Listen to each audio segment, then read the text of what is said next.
ஜோதி அருட்பெரும் ஜோதி தனிப்பெருங்கருணை அருட்பெரும் ஜோதி. அன்புள்ளம் கொண்ட சன்மார்க்க சீலர்களே, இந்த உலகத்திலே இருக்கின்ற உயிர்கள் அத்தனையும் ஒன்று கூடின, ஆடு மாடு கோழி அத்தனையும் ஒன்று கூடி அருட்பெரும் ஜோதி ஆண்டவரிடம் சென்று, ஐயா எங்களுக்கு தயவு காட்டவில்லையா என்று எல்லா ஜீவன்களும் போய் அழுதன. எப்படி அழுகின்றன? மனித செத்தால் புதைக்கும் இடம் வள்ளல் பெருமானே, மயான சுடுகாடலவோ வள்ளல் பெருமானே, இந்த நாடு மாடு புதைக்கும் இடம் வள்ளல் பெருமானே, இந்த நாரறிவு மனிதன் வயரா வள்ளல் பெருமானே, இந்த ஆட்டை மாட்டை அம்மன் தென்ன வள்ளல் பெருமானே, ஆரேனும் பார்த்ததுண்டா வள்ளல் பெருமானே என்று அருட்பெரும் ஜோதி ஆண்டவரிடம் சென்று எல்லா உயிர்களும் உரையும் விட்டன. அருட்பெரும் ஜோதி ஆண்டவர் வந்தார். குழந்தைகளா, எத்தனையோ அருளாளர்களை அனுப்பினேனே, யாரும் உங்களுக்கு அறிவு சொல்லவில்லையா? உரித்திர நாரணர் பிரம்மர் உருகர் காந்தர்வர் ஏக்கர் மூதர் மருத்துவர் யோகியர் சித்தர் அத்திரி ஆங்கிரிசரணி ரோமண்ட கலைக்கோட்டு காசிப சந்தன் குன் சனற்குமார பற்ப பிராகி புலத்திய மார்க்கண்ட வசிஷ்ட வான்மீகி வியாக்கியபாத விஸ்வாமித்திரன் சொல்லக்கூடிய அருள் ஞானிகளையும் சித்தர்களையும் யோகிகளையும் அனுப்பினேனே, உங்களை யாரும் நீதி சொல்லவில்லையா? சரி, நானே அதை சேர்த்துக் கொள்கிறேன் என்று பெருமான் ஒரு சிவயோகி வடிவம் எடுக்கிறார். யார்? அருட்பெரும் ஜோதி ஆண்டவர். இடையிலே அரைநான் கயிறு கூடிய ஒரு கோமணம், நெற்றியிலே விபூதி தூளிதம், தோளிலும் மார்பிலும் துவண்டு விடும் ஒரு பூநூல், கண்களிலே ஒளி வீசும் காந்த கண்கள், சிரிப்பே வெண்ணிலா உதயமாவது ஒரு சிரிப்பு, கையிலே திருவோடு என்ற ஒரு பாத்திரத்தை ஏந்தி கொண்டு திரு மருதூர் பதிக்கு செல்கிறார் அருட்பெரும் ஜோதி ஆண்டவர். அங்கே சென்று சென்னம்மையார் முன் நிற்கின்றார். ஒன்றை நினைவு, எல்லோரும் சொன்னதை சொல்றேன். அருட்பெரும் ஜோதி ஆண்டவர் சின்னம்மையாரிடம் காரைக்கால் அம்மார் 2 பேர் தான் சாப்பிட்டாராம். மற்றவங்கெல்லாம் மறைச்சிட்டார், சாப்பிடல, எங்கேயுமே சாப்பிட்டது கிடையாது. இந்த 2 இடம் சாப்பிட்டார். இந்த அருட்பெரும் ஜோதி ஆண்டவர் அங்கே சென்று அந்த அம்மையாரை பார்க்கின்றார். உடனே அந்த அம்மையார் பார்க்கின்றார், இவர் நயன தீட்சை, ஸ்பரிச தீட்சை, மானச தீட்சை என்று சொல்லுவார்கள். தீட்சை தருவது ஆசிரியர் தலைமையில கை வச்சு சொல்லுவாங்க.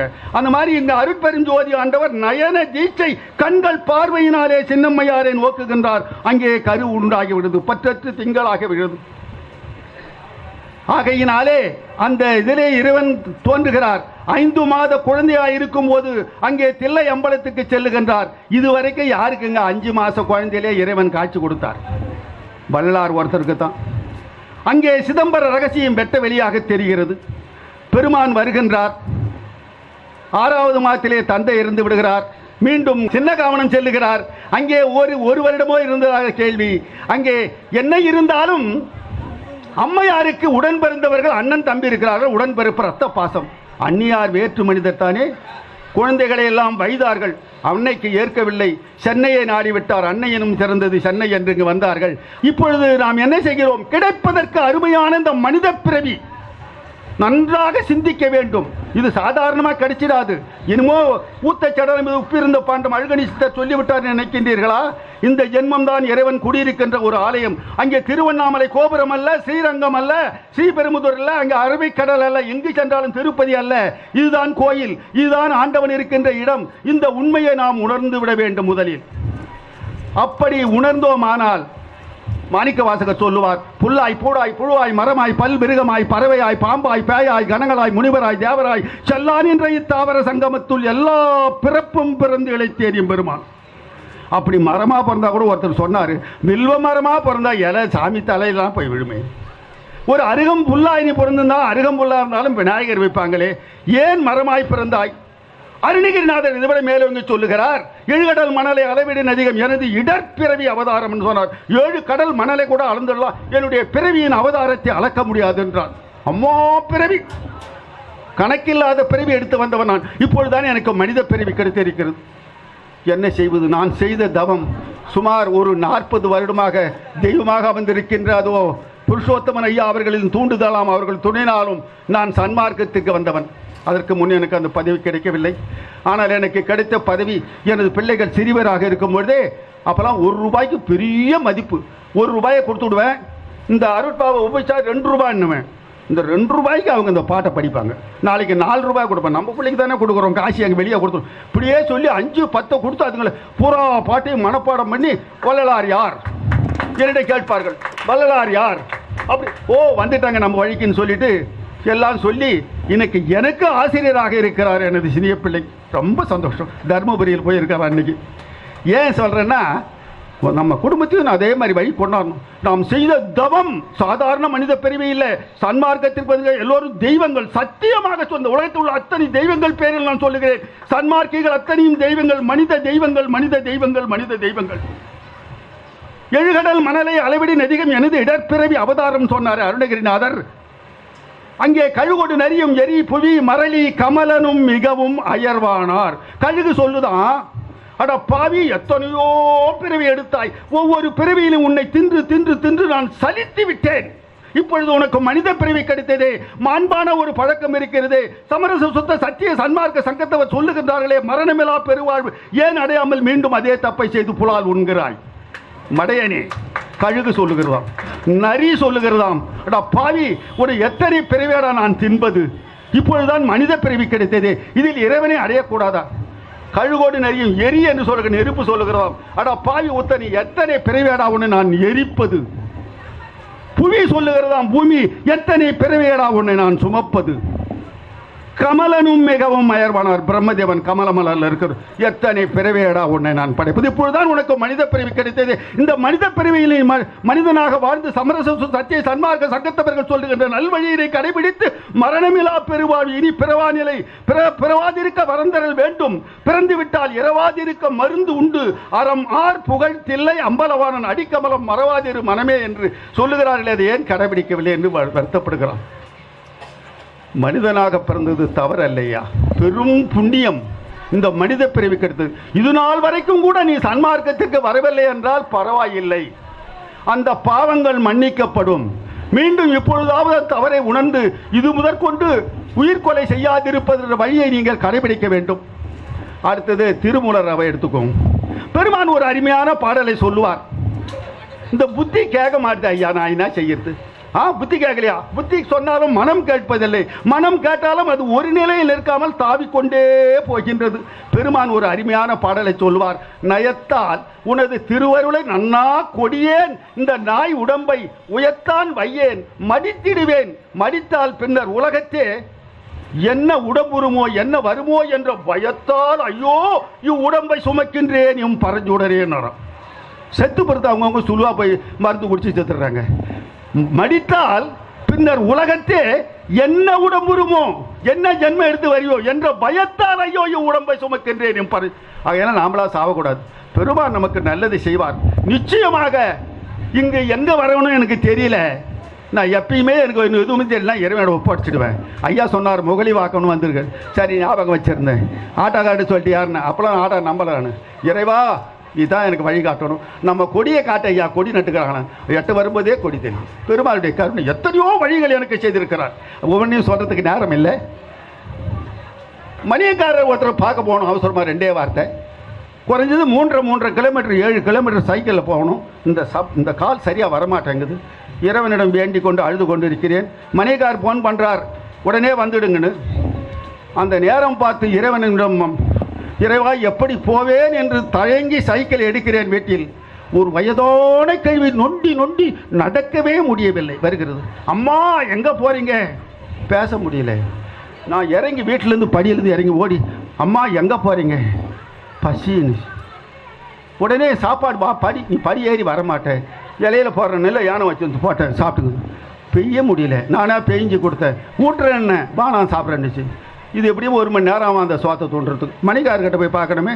உடனே என் மனைவி கொஞ்சம் ஒரு 5-6 ஊட்டாண்டு பேசினாங்க. போய் இட்டுன்னு வந்து, அம்மா இவங்களை பார்த்துங்க நான் போயிடுறேன். சைக்கிள் எடுத்துன்னு சும்மா கொஞ்சம் தூரம் தான் போயிருக்கோம். உடனே ஃபோன் வருது. மணிக்கார் சொல்கிறாரா, தாண்ட சமுத்திரம் வர வேண்டிய செஞ்சிக்கு வந்துடுது. நான் போயிருந்தால் 7 கிலோமீட்டர் இந்த உடல் நலம் சரியில்லாத வேதனையில் எப்படிப்பட்டிருப்பேன். இறைவன் எனக்கு மறைமுகமாக வந்து அந்த உதவியை செய்தார். சத்தியமாக நிச்சயமாக. இப்படி நான் பல விவகாரங்களில் இது ஒன்றே ஒரு உதாரணத்துக்கு பட்டு சொன்னேன். இப்படி இருக்கும் பொழுது திருமூலர் ஒன்று சொல்லுவார். இக்காயம் விட்டு இனி ஒரு காயத்தில் புகுவாமல் பிறக்கும் வழியினை தேடுங்கள் என்றார். அதை நமது பெருமான் ஒருவர் மட்டும்தான் செய்தார். வேற யாராலையும் முடியல. இந்த உருத்திரனாரும் சொன்னவல்ல, பிரம்மா விஷ்ணு ருத்திரன் மகேஸ்வரன் சதாசிவம் பிந்து நாதம் பரநாதம் அதிக்கிறான் எந்த சாமியாரையும் செய்ய முடியல. அவர்களெல்லாம் சதகோடி ஆயுளை பெற்று மீண்டும் ஒரு பிறவி எடுத்திருக்கிறார்கள். ஒரு பிரம்மா 4,32,000 வருடம், ஒரு விஷ்ணு 8,64,000 வருடம், அப்படியே சேர்த்து கொண்டே போகலாம். அந்த பிந்து நாதம் பரநாதம் அதிக்கிற அந்த தெய்வங்கள்லாம் சதகோடி ஆயுளை பெற்று மீண்டும் ஒரு பிறவி எடுத்திருக்கிறார். பிறவி எடுக்காத பேரு பெருமான் ஒருவர் தான். ஆகையினாலே இக்காயம் விட்டு இன்னொரு காயத்தில் புகாமல் இருக்க வேண்டும் என்று சொன்னார். உண்மை துறவி, ஜாதி மதம் எந்த அருளாலே குறை சொல்வதாக இல்லை, எழுதி வச்சுக்கிறத சொல்றோம். உண்மை துறவி விவேகானந்தர் இருந்தாரே, தன் உடலை பாதுகாக்காமல் விட்டு விட்டார். உங்களுக்கு கூட தெரியும். அடுத்து அவர் மட்டும்தானா?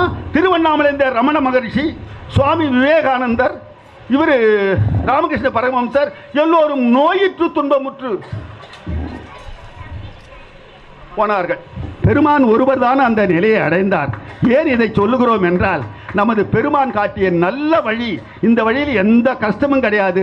ஜீவகாருண்யம் என்ற ஒன்றேதான் நீ கடைபிடிக்க வேண்டும். பசியினால் வருந்துகின்றவர் எந்த தேசத்தவராயினும், எந்த சமயத்தவராயினும், எந்த செய்கையராயினும் அத்தனை பேர் தேச ஒழுக்கம், சமய ஒழுக்கம், ஜாதி ஒழுக்கம் என்ற ஒழுக்கங்களை பாராமல் அவர்கள் தகுதிக்கேற்றவாறு அவர்களுக்கு உணவளிப்பதே ஜீவகாருண்யம், ஜீவகாருண்யம் என்றார்.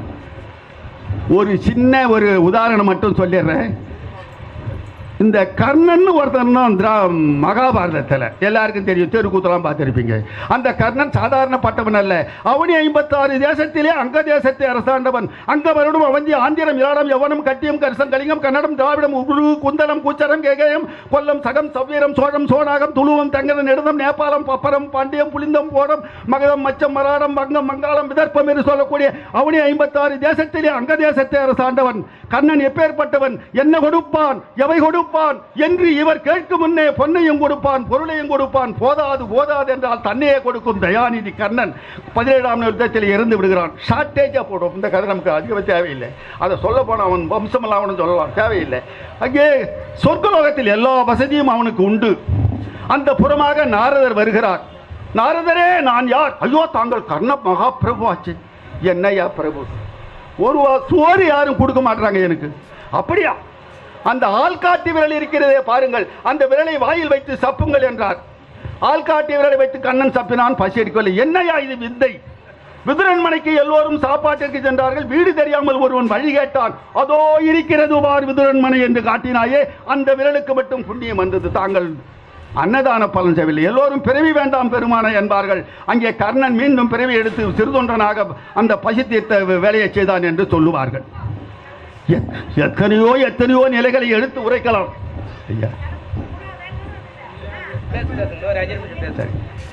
இப்படி இருக்கும் பொழுது பற்றற்றான் பற்றினையே பற்றியிடல் வேண்டும். அது பற்றற்றால் அன்றி பலியாதால். பற்று அற்று இருக்கணுமே, அப்பதாயா இறைவனுடைய பாதத்தை நாம் பற்ற முடியும். இந்த வார்த்தைக்கு நானே எதிர்கேள்வின்னு சொல்லிடுறேன். ஐயா, பற்று அறுக்கணும் பற்று அறுக்கணும்னு சொல்ற குடும்பத்தில் இருந்துக்குன்னு மனைவி மக்களோடு இருக்கிற நாங்கள் எப்படி பற்று அறுக்கிறது? இந்த கேள்வி உண்டு. ஏன் தண்ணீரிலே இருந்தாலும் தாமரை இலையில் தண்ணீர் ஒட்டுவது இல்லையே? சரியான எடுத்துக்காட்டு அல்லவா? அது மட்டுமா? மீன் கடலிலே இருக்கிறது உப்பு தண்ணீரிலே, அதன் உடம்பில் மீன் உப்பு ஏறுவதில்லையே. இதைவிட ஒரு அதிசயம் காத்திருக்கிறது. சாக்கடை சேற்றிலே வாழும் பிள்ளை பூச்சி அதன் மேல் சேரே ஒட்டாது. ஏன் இல்லத்தில் இருந்தால் ஏன் பற்றற்று இருக்க முடியும்? பற்றற்றான் பற்றினையே பற்றியிடல் வேண்டும் என்றார். 10,000 மக்களுக்கு தெரியாமல் ஒரு காரியத்தை நீ செய்யலாம், ஆனால் இறைவனுக்கு தெரியாமல் ஒரு துரும்பை கூட உன்னால் அசைக்க முடியாது. அங்கே நல்ல வழிகளை இறைவன் நமக்கு வழிகாட்டியாக எல்லாம் சொல்லி இருக்கிறார். அடுத்தது ஒன்று சொல்லுகிறோம், மற்றறிவோம் எனத்தெரிதும் தாழ்ந்தெரிப்பீராகில் மரணமெனும் பெரும்பாவி வந்திடுமோ அந்தோ சற்றும் அதை உம்மாலே தடுக்க முடியாது. சமரச சுத்த சத்திய சன்மார்க்க சங்கத்தவர்களல்லால் அதனை எற்றி நின்று தடுக்க வல்லார் இவ்வுலகில் எவரும் இல்லை கண்டீர். சத்தியம் இது என் மொழி கொண்டு உலகில் பற்றிய பற்றனைத்தும் பற்றற விட்டருளும் பலப்பற்றிய பற்றுமெனோ எற்றும் இறைவீரே. பெருமான் சத்தியமனே சொல்றார். அதை விட்டு தொலைய அந்த பற்று நாம கேட்கிறோமா? அது மட்டுமா? ஒருத்தனை கூட்டம், ஐயா வந்துட்டு சன்மார்க்கத்துக்கு எங்கள் பக்கத்து கடிக்காரு தெரிஞ்சவர் வரையா, எங்கள் அம்மா வயசானது ஒன்று கிடக்குது. இப்போ இன்று முந்தி தவன் கிடந்து 300 நாள் வந்து 5 பகலாய் வந்து பெற்ற தாயாச்சு, அது விட்டுட்டு எப்படி வந்துடுது? சரியான்னு விட்டு அதுவும் வயசாகி செத்து போச்சு.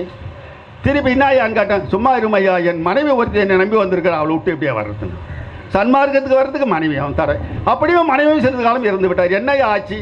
குழந்தைகள் எல்லாம் சிறிதாக இருக்குது, அதுக்கெல்லாம் ஒரு கல்யாணம் காட்சி பண்ணிட்டு வந்துடுறோம். அதுவும் ஆகிப்போச்சு. இவன் வரவே இல்லை. பெருமான ஒரு அருமையான பாடலை சொல்லுவார். தாய் தடை என்றேன், பின்னர் தாரமோ தடை என்றேன், சேய் தடை என்றேன், இச்சிறு தடையெல்லாம் தீர்ந்தும் நான் தோய் தடை இன்னும் துறந்திலேன், என்னை தடுக்க ஏய் தடையாதோ எந்தா எந்தா எந்தா இறைவா இறைவா. 7 தண்ணி கொண்டா. அதுக்குதான் இந்த மற்றறிவோம் என தெரியும் இந்த பாட்டை சொல்றேன். நாம் அப்புறம் சாமி கும்பிட்டுக்கலாம். இப்போ என்ன அவர் சொல்லிட்டாரு, பொண்டாட்டி புள்ள எல்லாம் விட்டுட்டு எங்கே வந்துடுது? இவங்க வந்துடுவேன், அதைத்தான் இருக்க சொல்கிறேன் நான். வந்துடுன்னு சொல்ல யாரையும் இல்லறத்தை விட்டு துறவரம் ஏற்க வேண்டாம் என்று சொன்னார் பெருமான். துறவரம் அவ்வளவு சாதாரணம் அல்லதல். அது என்ன துறவியால் ஒரு என்ன செய்ய முடியும்? ஒரு சம்சாரியால் ஒருவருக்கு சாப்பாடு போட முடியும். இறைவன் கருணையினாலும் அருட்பெரும் ஜோதி ஆண்டவனுடைய கருணையினாலும் பிறர் தயவினாலும் ஒவ்வொரு நாளும் நாங்கள் ஒவ்வொரு நாளும் சுமார் 50 பேர்களுக்கு கஞ்சி ஊற்றுறோம். கஞ்சி தான் ஊற்றுறோம் 50 பேர்களுக்கு. அது இறைவன் கருணை. எனது மகள் அங்கே இருக்கிறார், எனக்கு உதவியாக செய்வார்கள். நான் சும்மா அதுக்கு ஹெல்ப் தான் பண்ணியிருப்பேன். ஆகையினாலே மற்றறிவோம். அப்புறம் சாமி கும்பிட்டுக்கலாயா, அப்புறம் போகலாயா, அப்புறம் பார்த்துக்கலாமையா, அப்புறம் கரித்துனா கூட இப்போ சாப்பிடலாம். சத்து கிடையாது உடம்புல. யாரையா சொன்னது? அவர் மேடையில் பேசி போடுவார். கரித்துனா சத்து உண்டா என்று சொல்லுவார்கள். கிடைக்காது. இதுக்கு ஒரு சின்ன கதை. தேவேந்திரன் ஒருத்தர் இருக்கிறான்னு சொல்றாங்க, நம்ம பார்க்கல. தேவர் கோமான் 33 கோடி தேவர், 46 ரிஷிகள், கண்ணரர், கம்பூரர், சித்த வித்யாதரர், அரக்கரர் எதை சொல்லிக்கிட்டே போலாம். அவங்கெல்லாம் அவங்க சபையில் இருப்பாங்க. அங்கே நிருதி, வாயு, குபேரன், ஈசானன் சொல்லக்கூடிய யமன் எல்லாம் சபையில் அமர்ந்திருப்பார்கள். எதிரே அமர்ந்திருக்கின்ற தெய்வங்கள், அங்கே அமர்ந்திருக்கின்றவர்கள் எல்லாம் பூதங்கள். ஏன்? அவர்களுக்கு கூட ஒரு ஆசை இருக்கிறது. அவர்கள் கூட பிற உயிரை கொண்டுகிறார்கள். அதெல்லாம் சொல்றதுக்கு நேரம் இல்லை. அந்த தேவேந்திரனை பற்றி ஒரு வரி ஒன்னா சொல்லிடுறேன். தேவகோமான் சும்மா இல்லை. கௌதம முனிவர் மனைவி அகலை மீது ஆசைப்பட்டு பீசங்கள் அருந்துவிட என்று சாபம் பெற்றான். இவனுக்கு எத்தனை மனைவி? ஏன் முனிவருடைய மனைவி மேல் ஆசைப்படுவான்? அவன் ஒரு மனிதனா? நீங்கள் தான் தெய்வங்கள். அவன் தெய்வம் அல்ல. அந்த தேவேந்திரன் தெய்வம் அல்ல. அந்த தேவேந்திரன் ஒரு பஞ்சவர்ண கிளியை வளர்க்கின்றான் ஆசையாக. உங்களுக்கு எல்லாம் தெரியும். ஒரு அம்மா காரில் போவாங்க, நாய்க்குட்டியை மடியில் வச்சுன்னு கொஞ்சம் போவாங்க. குழந்தைய கூட தூக்கிட மாட்டாங்க, ஆயா பார்த்துக்குவாங்க வீட்டில் குழந்தைய. ஆனால் நாய்க்குட்டியை வரைக்கும் விட மாட்டாங்க, மடியில் வச்சு போவாங்க. என்ன அவர்கள் கருணை! அப்படி தேவேந்திரன் ஒரு பஞ்சவர்ண கிளியை வளர்க்கிறான். இப்படி ஒரு நீளமான உத்தரியம் போட்டு இருக்கிறான். அந்த உத்தரியத்திலே அந்த கிளியை விளையாடி கொண்டிருக்கும். திடீரென்று கிளி இந்த உத்தரியத்திலே இப்படி வந்து உள்ளே பதுங்கி கொண்டிருக்கிறது. கிளியே ஏன் பதுங்குகிறாய் என்று தேவேந்திரன் கேட்கிறான். யமன் வந்திருக்கிறான். யமனா? இது தேவசபை, எங்களுக்கு அழிவு கிடையாது, நாங்கள்லாம் அமுதம் சாப்பிட்டவர்கள், எப்படி அவன் சொல்லலாம்? யமனே, ஏன் கிளியை உன்னை கண்டு பயப்படுகிறது? ஐயா, நான் என்ன செய்வேன்? அதற்கு ஆயுள் முடியும். ஆயிரா? என்னை கேட்காமல் எப்படி ஆயுள் முடியும்? என்ன இது? உன்னை என்ன செய்கிறேன் பார். ஐயா வேண்டாம், பொறுமை பொறுமை. என்னையா? எனக்கு மேல் காலன் என்று ஒரு அதிகாரி இருக்கிறான். எனக்கு மேல் அதிகாரி. அவன் போட்ட உத்தரவை நான் நிறைவேற்ற வந்தேன். எங்கே அந்த காலன்? எங்க பக்கம் இருந்தா திண்டிவனத்தை சொல்லுவேன். இப்ப இங்க இருந்து நான் திண்டிவனம் சொல்லலாம். ஏன்னா அந்த ஊருக்காரத்தை உதைக்க வந்தாலும் வருவான். எங்க ஊர்ல யமங்கிறான்னு சொல்லிட்டு அங்கே திண்டிவனத்தில் இருக்கிறான் காலன் என்று சொன்னான். புஷ்பகுமாரத்திலே திண்டிவனம் போய் இறங்கினான். காலனே வா வெளியே என்றான். காலன் வந்தான். என்ன கிளியின் உத்தரவை உயிரை பிடிக்க யமனுக்கு உத்தரவு போட்டாயாமே. ஐயா, நான் என்ன செய்வேன்? ஆயுள் என்னடா ஆயுள் முடிவது? நாங்கள் யார் தெரியுமா? தேவர்கள் அல்லவா? ஐயா, நான் என்ன செய்வேன்? எனக்கு மேல் மரணம் என்று ஒரு அதிகாரி இருக்கிறார். அவர் போட்ட உத்தரவை நான் போட்டேன் என்றார். நான் அந்த பக்கம் பேசணும்னா இப்போ கலம்பூர் போய் பேசிட்டு வந்தேன். ஆற்காடு பக்கம் அங்கே சொல்கிறேன், மெட்ராஸில் யமன் மரணம் அங்கே இருக்கிறது என்பேன். இங்கிருந்து சொல்ல போனால் திருக்கோவிலூர் இருக்கின்றார். திருக்கோவிலூர்கார் வந்திருக்கிறாரா? அது சிங்காரம் ஐயா அவர்கள். திருக்கோவிலே யமன் இருக்கிறான் என்று சொன்னேன். உடனே புஷ்பகுமாரத்தில் ஏறி அந்த தேவேந்திரன் யமன் இருக்கும் பாதைக்கு சென்று, யமனே, மரணமே மரணமே வெளியே வா என்றான். மரணம் சொன்னது, நான் வெளியே வரமாட்டேன், நான் இருட்டறையில் தான் இருப்பேன், நான் வெளியே வெளிச்சத்திற்கு வந்தால் என் பார்வைப்பட்ட தூரம் பல ஆயிரக்கணக்கான கிலோமீட்டர்லாம் ஒண்ணுமே இருக்காது, சாம்பல் கூட இருக்காது. போடாண்டு நான் வரமாட்டேன் வெளியே. உன் பார்வை என்னை ஒன்றும் செய்து விடாது, நான் தேவ இந்திரன், வா வெளியே என்றான். மரணம் வெளியே வந்தது, கிளி இறந்தது. மற்றறிவோம் என தெரிந்து நீங்கள் தாழ்ந்திருப்பீராகில் அந்த மரணம் வந்துவிடும். ஐயா, மரணம் வந்துவிடும். தயவு செய்து இறந்த காலங்கள், இதுவரை சென்ற காலங்கள் போய்விட்டாலும் இனி இருக்கிற காலமாக உங்களால் முடிந்தவரை செய்யுங்கள். என் போன்ற வயோதிகரெல்லாம் தன் பேரப்பிள்ளைங்க எப்படியாவது அந்த அறிவு ஊட்டி அவனை ஒரு மனிதனாக ஆக்கிவிட்டு வாருங்கள். இப்பொழுது மிருகமாக கூட இருப்பான். அப்படி ஒரு நல்ல நிலையினை அவனுக்கு ஏற்படுத்தி தர வேண்டும். அடுத்தது பாருங்கள், மறுவானை பெண்ணாக்கி ஒரு கணத்தில் கண் விழித்து. உங்களுக்கு அந்த பாட்டு எல்லாருக்கும் தெரியும். ஒரு சாமியார் காட்டில் போனாரு, அங்க தவம் இருக்கிறார். ஒரு குளத்தங்கரையில் 4 பக்கமும் படித்து வர, 4 பக்கம் படித்து வர புரிஞ்சுக்குங்க, எந்த பக்கம் வேணாலும் இறங்கி துவைக்கலாம். ஒரு அரங்காப்பிடாரி அந்த படத்தில் போய் சாமியார் பக்கம் நின்றுக்குன்னு அந்த துணியை துவைச்சான். டேய், நான் தவம் இருக்கிறேன், அந்த பக்கம் போய் நான் யார் தெரியுமா, என் பெயர் வீரப்பன் என்றான். சுவாமியார் அப்படி பார்த்தார், ஆம்பளையா இருந்தவன் பொம்பளையா போட்டான். உடனே அசிங்கப்பட்டு ஓடினான், வீட்டுக்கு ஓடினான். அவன் மனைவி இதை விட அரங்காப்பிடாரி, உன்னை யார் இப்படி செய்தது, எனக்கு யார் கணவன் என்றால். அந்த காட்டில் இருக்கிற சாமியார் அங்கிருந்து அவன் ஓடி அந்த காட்டு போட்டுன்னு பேசினான். இப்படி திரும்பி பார்த்தா இவன் ஆம்பளையா போட்டான். ஆம்பளையா போட்டதும் அவன் அதை விட அசிங்கப்பட்டு வீட்டுக்கு ஓடனான். இவங்களுக்கு பிறந்தது இதை விட அரங்காப்பிடாரி ஒரு பையன் ஓடி வந்தான். ஏன் சாமியாரே இப்படி செய்து விட்டாய் என் தாய் தந்து. அப்படி நிமிந்து பார்த்தாரு, எரிஞ்சு சாம்பலா போட்டான். இதுக்குள்ளே ஊரில் ஜனத்துக்கு எல்லாம் தெரிஞ்சு போச்சு. எல்லாரும் என்ன பண்ணாங்க, ஓடி சாமி இதெல்லாம் தப்பு, அவங்க தான் அறிவில்லாத மாடு முண்டங்கள், அதை விட்டுட்டு நீங்கள் இப்படி செய்துட்டீங்களானார். அங்கே இறந்தவனை எழுப்பினார், பெண்ணை ஆணாக்கினார், ஆணை பெண்ணாக்கினார், முன்பிருந்தோ செய்தார். அப்பேற்பட்ட ஞானி ஆயிருந்தாலும் உயிருடம்பை கடிந்துண்ணும் கருத்தனேல் எமது சிவ கொழுந்தானை ஞானி என கூறணும். அப்பேற்பட்ட முனிவனாயிருந்தாலும் அவன் அந்த உயிருடம்பை தின்றானால் அவன் ஞானி என கூட சாதாரண மனுஷனாக்கிட்டார். எவ்வளவு பாவம் என்பதை நீங்கள் உணர வேண்டும். அடுத்தது சொல்லுவாங்க, நானும் சாமி தான் கும்பிட்றேன். வேடத்துளானவன் மண்டபத்துளானன், கூடத்துளானன், கோயில் உளானவன், வேடத்துளானன் வேட்க விட்டார் மூடத்துளே நின்று முத்தி தந்தான் என்றோனர். திருவண்ணாமலை கோயில் எடுத்துக்குமே, ஏன் அது ஏன் சொல்லுவானே, மனுஷன் சாமி எங்க இருக்குதுன்னே தெரியாத லோல் பட்டு கிடக்கிறான். தன்னுள்ளே இருக்கின்ற சிவத்தை மறந்து விட்டு அங்கே எங்கு செல்லுகின்றான், சிதம்பரம் வெட்ட வெளியை தெய்வமாக்கிய சிதம்பரம் சென்று இறைவனத்தை. சிதம்பரத்தில் சாமியில் நான் சொல்ல வரல, குறை சொல்றேன்னு நினைக்காதீங்க. அங்கேதான், இங்கே இல்லையா அந்த சிதம்பரம், இங்கே இல்லையா அந்த இறைவன், அங்கே தேடுகிறான். அடுத்தது பாருங்கள், நீரை தெய்வமாக்கிய திருவாரைக்காவலை சென்று இறைவனை தேடுகிறான். அடுத்தது பாருங்கள், நெருப்பை தெய்வமாக்கிய திருவண்ணாமலை சென்று தேடுகிறான். அடுத்தது பாருங்கள், காற்றை தெய்வமாக்கிய திருக்காலத்தீஸ்வரன் கோயிலை தேடுகிறான். அடுத்து பாருங்கள், மண்ணை தெய்வமாக்கிய காஞ்சிபுரத்தில் சென்று இறைவனை தேடுகிறான். மாடத்துளா நலன் கோயிலில் 4 பெரிய கோபுரம் கட்டிருப்பாங்க, அங்கே ஒரு மாடம் வச்சிருக்காங்க, சாமி இருக்கும். அங்கே தெய்வம் இல்லை. மண்டபத்துளானாலும் அர்த்த மண்டபம், சபா மண்டபம், நிறைய மண்டபம் சொல்ல நேரம் இல்லை. அந்த மண்டபத்தில் கூட சாமி வச்சு ஆறாரம் ஆட்டுவாங்க, அங்கே சாமிக்கு தான் இல்லை. கூடத்துளானாலும் கூட மேல்நிலை மாடம் இருந்தது ஆணி பொன்னம்பல காட்சியில் பெருமான் சொல்லுவார். அந்த கூடத்தில் சாமியை வைத்து காட்டுவார்கள், அங்கே சாமி இருக்கிறதா இல்லை. கோயில் உலானாலும் கோயிலில் மூலஸ்தானத்தில் சாமி இல்லைன்னு சொல்றேன் நான்.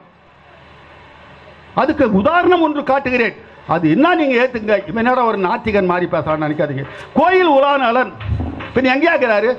அடுத்தது வேடத்துளானலன் நீங்க ஒன்னா பாருங்க, 50 சில வெளியே ஊர் வரும், அது நிலைக்க இருக்கும். அதுக்கு மரத்தால கை காலெல்லாம் செய்து அதுக்கு ரேக்கு பேப்பர் ஒட்டி சணலை போட்டு நெல்லா கட்டி அது விலைக்கு கூட இருக்க மாட்டான், அதை வச்சு வரும். அதான் அந்த வேடம் போட்டு வருவது அதில் இல்லை. வேட்கை விட்டார் மூடத்துளே என்று முத்தி தந்தான். ஆசையை விட்ட அந்த அருட்பெருஞ்சோதி ஆண்டவனை வணங்குகின்ற அன்பர்கள் உள்ளத்திலே கடவுள் சத்தியமாக இருக்கிறார்.